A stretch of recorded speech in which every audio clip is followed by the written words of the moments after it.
uma outra parte aqui, ó. Se vocês lá na estatística básica, se vocês aprenderam regressão linear e a nova, que são basicamente a mesma coisa, análise de covariância, que é a mesma coisa que esses dois elementos aqui, vocês entenderam regressão linear múltipla, que tudo isso aqui é exatamente a mesma coisa.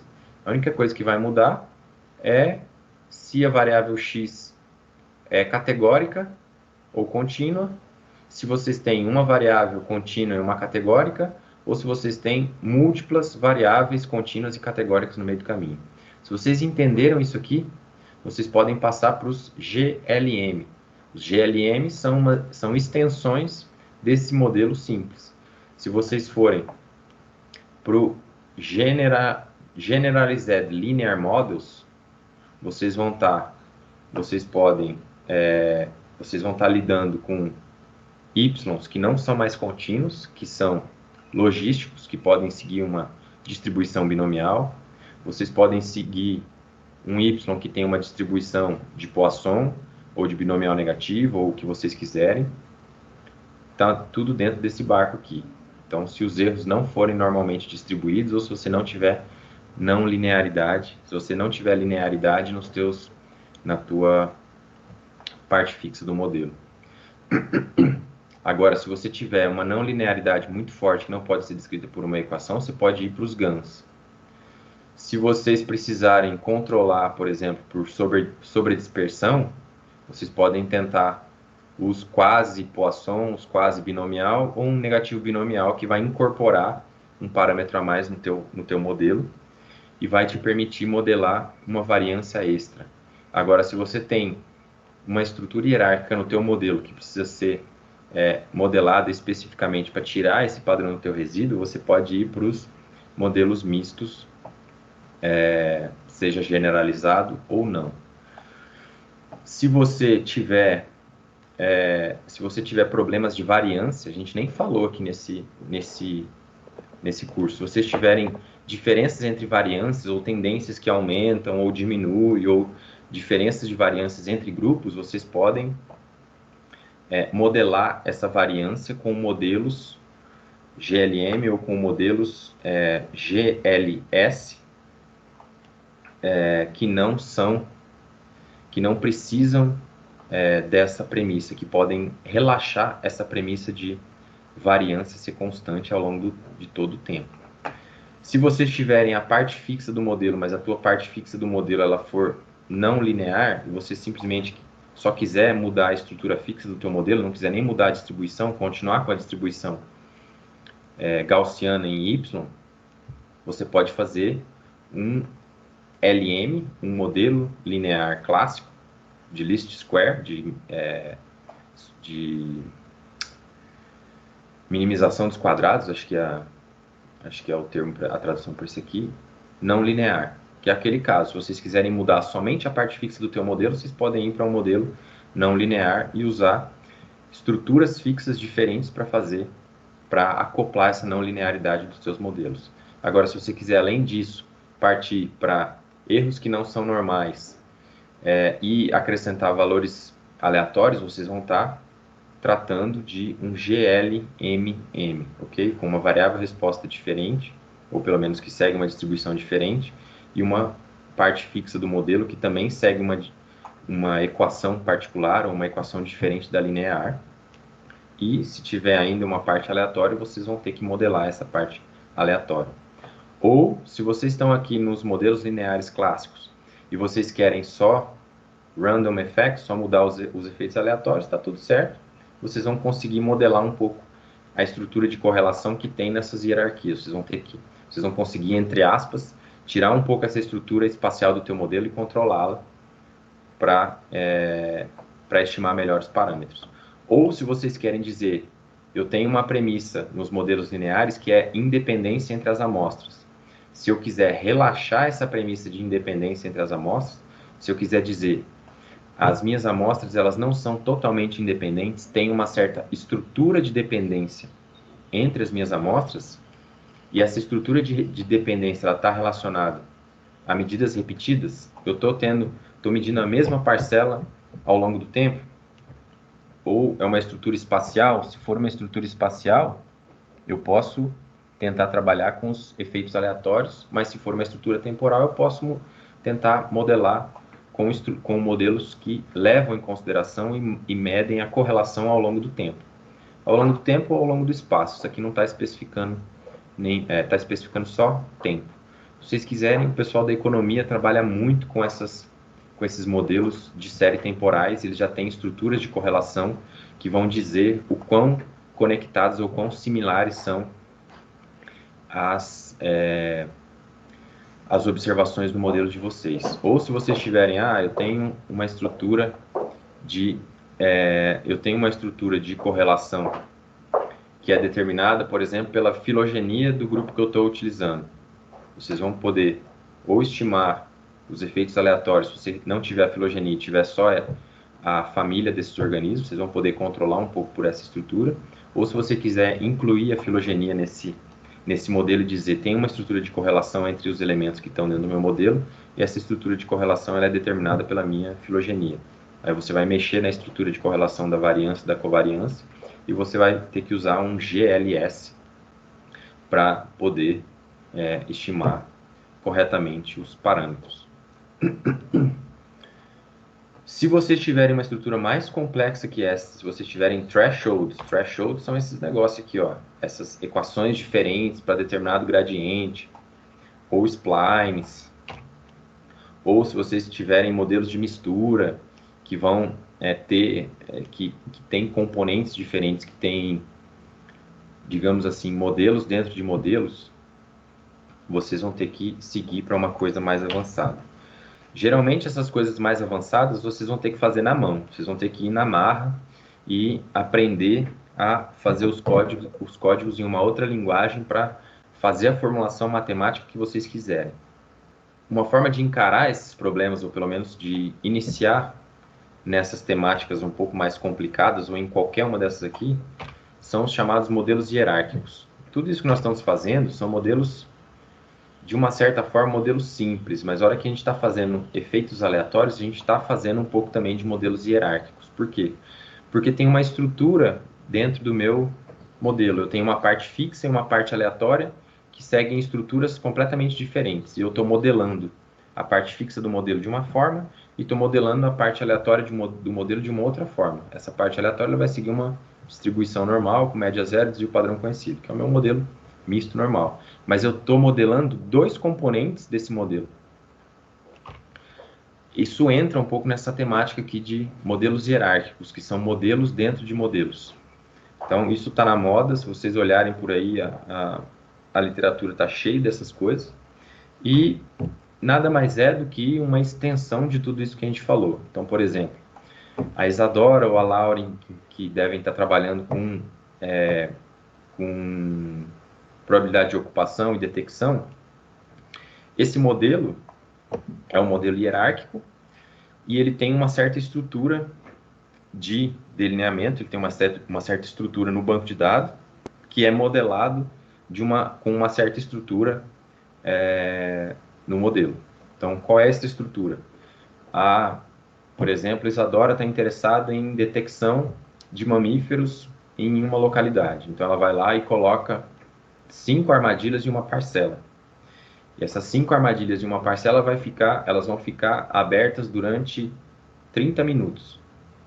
Durante 30 minutos ela vai detectar ela vai medir, ela vai, na verdade, quantificar se passou ou não algum mamífero. Então, o dado que ela tem, vai ser utilizado da forma com presença e ausência, com dados de presença e ausência. Então, ela vai seguir um GLM binomial, tranquilo. Presença e ausência, ou Bernoulli, se vocês quiserem. Se o organismo passou lá, ele vai ser detectado ou ele não vai ser detectado. Beleza. Mas acontece que aquela armadilha, como ela está trabalhando com mamíferos, é muito difícil detectar mamíferos. Mas o que eu faço? Eu aumento o meu esforço amostral para aumentar a minha chance de detectar um mamífero. Então, eu deixo as minhas armadilhas abertas durante 30 minutos, depois, 1 hora depois, eu deixo de novo aberto durante 30 minutos, depois, 1 hora depois, eu deixo aberto durante 30 minutos. Então, nessas 3 horas, eu tive 3 eventos de capturas. Eu tive 3 eventos de de amostragem. Esses 3 eventos de amostragem, eles vão seguir. Se tiver mamífero nessa área, à medida que eu aumento o meu esforço de amostragem nessa área, nesse período, durante essa manhã, eu tenho uma chance maior de encontrar esse organismo. Se o organismo está presente nessa área, pelo menos uma dessas amostragens vai detectar esse organismo. Se ele detectar, beleza, mas eu estou dizendo que se ele estiver presente nessa área, ele tem uma determinada chance de ser encontrado de acordo com 3 amostragens. Então, a chance dele ser amostrado naquela área, se ele estiver presente, ela segue uma distribuição binomial, que é uma função das presenças e ausências que ela tem nessas armadilhas, dado o parâmetro dela. Dado que o bicho ocorre naquela área, eu tenho a probabilidade dele ser detectado. Eu estou modelando, primeiro, a observação. Eu estou modelando a chance de eu detectar o organismo naquela manhã. Depois que eu estimei a chance de detectar o organismo naquela manhã, essa probabilidade, essa distribuição, esse modelo, esse componente do modelo que vai me dar um valor de probabilidade, essa probabilidade me reflete a probabilidade de detectar esse organismo caso ele esteja presente. Depois que eu tenho isso, eu posso modelar a ocorrência do organismo. Se eu tenho essa estrutura de amostragem em diferentes locais, eu posso dizer o organismo não está presente nessa área, ou o organismo está presente nessa área, e se ele está presente nessa área, é porque ele segue uma outra distribuição de Bernoulli, ou binomial, se vocês quiserem. Bernoulli é um caso simples de binomial, tanto faz. E esse parâmetro, essa probabilidade de ocorrência naquela área, ela pode ser modelada em função de outros parâmetros. Por exemplo, se tem ou não água naquela localidade, ou se tem ou não presas naquela localidade, ou se tem ou não cidades, ou se tem ou não fazendas, sítios ou pessoas ali próximo daquela localidade. Então, o que eu estou fazendo? Eu não estou fazendo um modelo. Eu estou fazendo, na verdade, 2 modelos binomiais juntos. São 2 GLMs binomiais juntos. Eu estou modelando primeiro a probabilidade dele ocorrer nos locais, e em função dos parâmetros que eu estimei nessa primeira parte do meu modelo, eu vou estimar uma outra probabilidade dele ocorrer ou não nessa localidade. Então, eu estou estimando 2 modelos juntos. Quando eu tenho essa estrutura, eu tenho o que a gente chama de modelos hierárquicos. Vocês já devem ter escutado falar também dos Hurdle Models, dos modelos de... Como é que chama? Hurdle? Esqueci a palavra, esqueci a tradução. Eduardo, quer falar alguma coisa? Não, Murilo, só queria saber se você vai mostrar algum exemplo disso, não, né? Agora Não, eu fiquei curioso. isso não é comigo, mas eu vou te dar os livros para você estudar mais sobre isso. Massa. Se vocês tiverem os Hurdle Models, vou te dar não, né? Vou te indicar os livros. Se vocês estiverem lendo sobre os Hurdle Models, vocês podem, ou vocês já ouviram falar também dos ZIP Models, Zero Inflated Models, ou ZIP, ou Zero Inflated Poisson Models. O que eu tenho? Eu tenho um modelo hierárquico, que é um modelo de Poisson, o ZIP, Zero Inflated Poisson Models. Eu tenho um modelo hierárquico que tem 2 GLMs, um acoplado dentro do outro. Eu vou primeiro modelar os zeros e uns, eu vou modelar aquele monte de zero que eu tenho no meu banco de dados por meio de uma distribuição Bernoulli, 0, 1. Depois, todos os valores positivos da minha análise, que forem 1 ou maiores que 1, eu vou modelar de acordo com o GLM Poisson. Então, são 2 modelos acoplados. Todo o zero eu vou modelar como uma GLM binomial. E todos os números que não sejam zeros eu vou modelar de acordo com um GLM Poisson. Esses são os chamados ZIP ou Hurdle Models, se vocês quiserem. Sempre que vocês tiverem uma estrutura de vários modelos acoplados ou você modelar partes específicas do teu modelo, você está falando de um modelo hierárquico. Eu posso ter também, se alguém estiver tentando estimar o número de indivíduos, eu consigo fazer um GLM, um modelo hierárquico que vai me estimar a probabilidade de detectar ou não um organismo, mas além disso, eu modelo a abundância de um organismo seguindo uma distribuição de Poisson. Então, ao mesmo tempo que eu estou detectando a chance de eu encontrar o organismo, eu também estou tendo uma estimativa boa de quantos organismos tem naquela área. Isso é um Poisson, um GLM Poisson acoplado com um GLM binomial, que faz parte de um modelo hierárquico. Então, GLMM, o Distance também faz isso. Para vocês que trabalham com mamíferos, pelo menos há um tempo atrás, o Distance era ferramenta clássica de trabalhar com mamíferos. Por quê? Aquela história, eu estou andando em uma linha reta, em um transecto, estou estimando abundância de mamíferos. Olha, eu estou querendo estimar abundância de mamíferos, mas eu só consigo ver os mamíferos que estão mais próximos de mim. Então, o que eu faço? O Distance, ele modela a probabilidade de você detectar o organismo em função da distância. Os organismos que estão mais próximos do transecto vão ser mais facilmente visualizados do que os organismos que estão mais distantes. Aí o que ele faz? Ele estima essa probabilidade de detecção baseado na distância, e baseado na probabilidade de detecção, ele usa a probabilidade de detecção para te estimar a densidade de organismos naquela área. Ok? Por isso que vocês que trabalham com mamíferos, vocês têm que fazer censo e medir a distância que o organismo está do transecto. Nada mais é do que um modelo hierárquico também com dois componentes. Então, vamos o próximo, que agora começa a ficar legal e esse fica massa. Semana passada eu já tinha visto que saiu em 2007, 2008, uma coisa que a gente chama de Hierarchical Model of Species Communities. Saiu até um livro esse ano, que é chamado de Joint Species Distribution Modeling. Eu fiz um curso na semana passada com o pessoal Otto Vaskainen e a Nerea Abrego, da Finlândia, onde eles ensinaram um pouco mais a como lidar com isso aqui. Então, o que nós estamos falando? Eles têm um livro muito massa que saiu esse ano, ainda não li, mas é muito bom. Isso que eles estão propondo nada mais é do que um modelo hierárquico complicado. Um modelo hierárquico baseado em um GLMM, baseado em múltiplas espécies. Então, eu acho que vocês já fizeram ecologia de comunidades.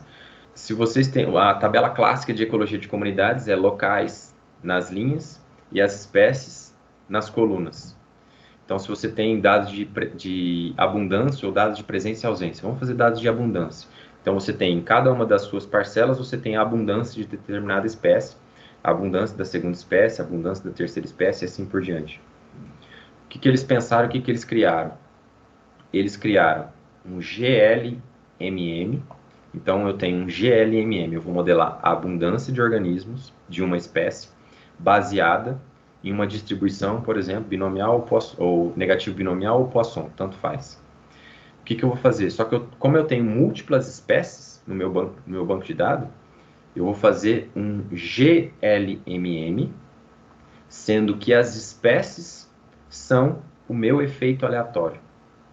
Então, eu vou deixar a inclinação da reta do meu GLM variar a relação de abundância de uma espécie com uma variável, um preditor, por exemplo, distância da água. Eu vou deixar essa relação, abundância-distância, variar de acordo com a espécie que está dentro do meu modelo. Em outras palavras, uma espécie pode ter uma relação positiva, outra espécie pode ter uma relação negativa, outra espécie pode ter uma relação zero com esse preditor. E o que ele vai fazer? Ele vai estimar um efeito médio para a comunidade inteira. Além disso, então olha aqui, ó, eu tenho meu y, que tem um erro, ela tem um erro, uma variabilidade residual que sobra, e esse y ele é modelado por uma parte linear. Notem que eu estou fazendo um GLM, eu estou modelando a abundância em função da distância por meio de uma reta, são os preditores lineares. E o que eu estou fazendo? Eu estou deixando os preditores, na verdade que estão aqui, ó, estou deixando os preditores variarem de acordo com a espécie. Dependendo da espécie que eu tenho uma inclinação da reta diferente. E esses parâmetros, essa inclinação diferente da reta, ela ainda assim ela pode ser modelada, o parâmetro de inclinação da reta pode ser modelado de acordo com um parâmetro ρ ou de acordo com um parâmetro que vai me descrever a relação de dependência entre as espécies. Então, se vocês tiverem duas espécies que são filogeneticamente próximas, significa que a inclinação da reta delas, ela tende a ser muito mais parecidas porque elas são próximas filogeneticamente.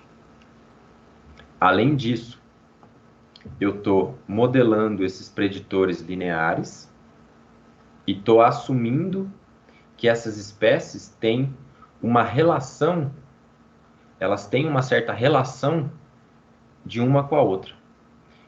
Em outras palavras, o que está acontecendo com a espécie A pode estar acontecendo com a espécie B, porque elas têm características bióticas parecidas, porque elas têm traits parecidos. Se elas têm tamanhos corporais parecidos, elas vão estar respondendo ao gradiente ambiental da mesma forma. E se elas têm características parecidas, elas estão respondendo ao gradiente ambiental da mesma forma, significa que eu estou meio que modelando o quão semelhante é a resposta entre espécies.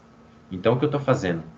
Eu tenho um modelo hierárquico multi-espécies e estou modelando todas as espécies da minha comunidade juntas em um único modelo GLM complicado.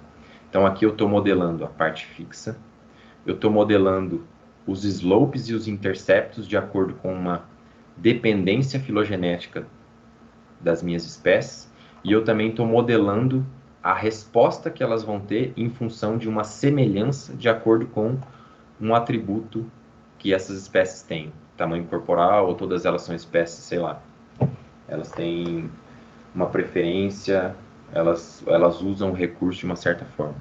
Então, o que eu estou fazendo? Eu estou fazendo um modelo hierárquico, super complicado, mas eu estou mexendo em diferentes componentes da equação que a gente tem visto até aqui. Beleza, isso é só para vocês mostrarem que as coisas estão acontecendo hoje, nesse momento. As coisas estão indo, elas estão aumentando complexidade baseada em todas essas coisas básicas que vocês viram até agora. Dependendo do que você quiser, do tipo de dado que você tiver, você consegue incorporar dentro do modelo. Esse HMSC, ele é flexível porque você consegue usar os seus dados de abundância, usar todos os teus preditores que vocês tiverem, vocês conseguem incorporar uma filogenia se você tiver, e vocês conseguem incorporar os traits juntos. Então é uma análise que te permite fazer incluir todos esses 4 componentes dentro de um mesmo modelo único. Obviamente que vocês não vão conseguir fazer as estimativas desse modelo por maximum likelihood, e vocês vão estar necessariamente usando uma abordagem bayesiana para estimar esses parâmetros, porque isso já fica super complexo.